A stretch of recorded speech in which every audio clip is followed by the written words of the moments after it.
Das Stück ist die Eumeniden von Aeschylus. Es ist ein altgriechisches Drama, also das letzte Teil seiner Trilogie, Orestia. Und Eumeniden, also der Name ist eigentlich, bedeutet die Erinien. Die Erinien waren die Rachegöttinnen, also monströse Rachegöttinnen, die Personifizierung des schlechten Gewissens oder der Gewissenbisse. Und die werden dann in Aeschylus versöhnt und milder mit der Hilfe von Göttin Athene. Und die verwandeln sich dann zu Eumeniden in dem Stück von Aeschylus. Bei mir ist es anders. Ich sage mal immer noch bei Aeschylus, wir sind am Anfang vor dem Tempel von Apollo und da kommen raus Orestes, Hermes und Apollo. Apollo schützt Orestes. Er hat Klytämnestra, seine Mutter, ermordet. Und Klytämnestra hatte ihren Mann ermordet und deswegen wird sie bestraft von Orestes. Aber Orestes bleibt unbestraft und da kommen die Erinien normalerweise und die jagen, verfolgen ihn, um Rache zu bekommen. Aber in diesem Fall, wir gehen in den Tempel von Apollo und die Erinien sind eingeschlafen.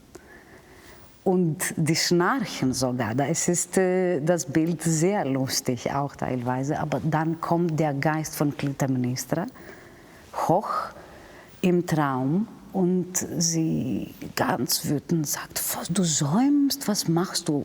Auf! Also ich bin von meinem eigenen Sohn ermordet. Wer nimmt Rache für mich? Und die werden aufgewacht. Dann gehen wir in diese Gerichtsverfahren für und gegen Orestes. Und der wird freigesprochen mit der Hilfe von Athene. Und dann werden die Erinien sehr wütend. Die sagen, ihr neue Götter, ihr verehrt uns gar nicht, was ist los? Und dann wieder mit der Hilfe von Athene werden die überzeugt. Sie verspricht denen natürlich Verehrung und Heiligtum von der Stadt Athene. Und da verwandeln sie sich tatsächlich zu Eumeniden.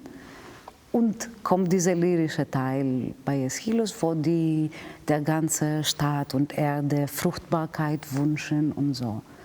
Die wohlgesinnte Erinien dann. Bei mir ist es tatsächlich anders. Bewusst. Ich habe am Anfang die Erinien, die sind in diesem Traum, also wir befinden uns in dem Traum der Erinien ohne erstmal die Klytämnestra. Die träumen von ihren eigenen Trauer.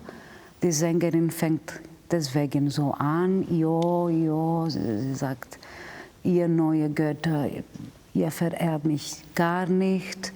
Und sie ist verzweifelt tatsächlich. Sie sagt, original, also Text, ich seufze, was soll ich machen, was soll ich machen? Und das geht zu einem Höhepunkt im Traum. Und dann wird das unterbrochen beziehungsweise unterbrochen weiß ich nicht. Aber kommen wir zu diesem Teil, wo die Schlagzeuger, dieses Holzelement da kommt. Es ist dieser Übergang von Traum und diese schwebende Klänge, sage ich mal, von hier zum Bauchgefühl. Und da fängt etwas sich zu bewegen. Man weiß noch nicht ganz genau, was das ist, aber geht Richtung Rhythmus. Dann kommen die Eumeniden. Deswegen die ganz hohe Lage bei der Sängerin, die Extremlage.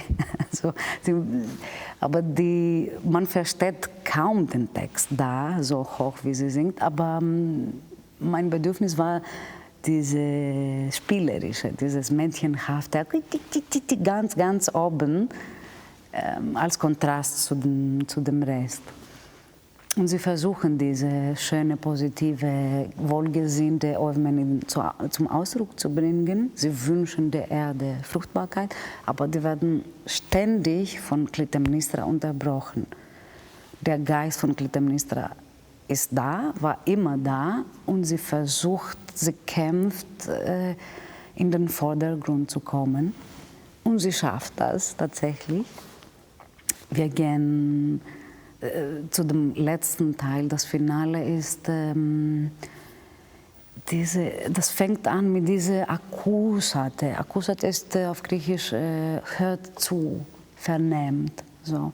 Und das ist die Rolle von Clytemnestra, sie ist wütend, aber sie ist nicht mehr stolz. Sie geht richtig auf die Straße wie ein Ausrufer, wie ein Bote, sagt man auf Deutsch. Und deswegen muss auch die Sängerin in diese Passagen die Hände so machen und sagen, Akkusat. Also richtig mit Verzweiflung dabei. Und so fängt dieser letzte Teil, dieser sehr rhythmische Teil. Es ist, alle Rhythmen von vorher konkretisieren sich. Wir haben diese 7 Sechzehntel, pam, pam, pam, pam, pam, pam. Und da ist Clytemnestra alleine. Sie hat den ganzen Raum dominiert, erobert und jetzt hat sie den Platz zu schreien und sagen, wacht auf, wacht auf. Es ist toll, dass bei Aeschylus fand ich so faszinierend, dass innerhalb dieser Szene von Clytemnestra mit ihrem Wut kommt auch eine Zeile, wo die sagt, Akkusate, alles, was ich euch sage, sage ich aus meiner Seele und denkt nach. Also es kommt innerhalb dieser Wut eine so zärtliche Passage, sage ich mal, fast das Mütterliche von Clytemnestra, weil nicht vergessen, sie ist eine Mutter, die verstorben ist, also ermordet von dem eigenen Sohn. Und in dem Stück gibt es auch diese sehr lyrische Passagen. Innerhalb des Wilden ist es auch hat die Lyrik oder die Zärtlichkeit einen Platz auch.